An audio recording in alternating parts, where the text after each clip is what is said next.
বাংলাদেশের স্বাধীনতা ঘোষণার পরে যে প্রবাসী সরকার গঠন করা হয়েছিল সেখানে রাষ্ট্রপতি ছিলেন শেখ মুজিবুর রহমান।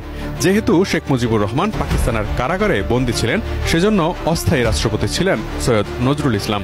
পাকিস্তানের কারাগার থেকে মুক্ত হয়ে 1972 সালের 10 জানুয়ারি দেশে আসার পর শেখ মুজিবুর রহমান হন প্রধানমন্ত্রী এবং রাষ্ট্রপতি হিসেবে দায়িত্ব দেওয়া হয় বিচারপতি আবু সাইদ চৌধুরীকে।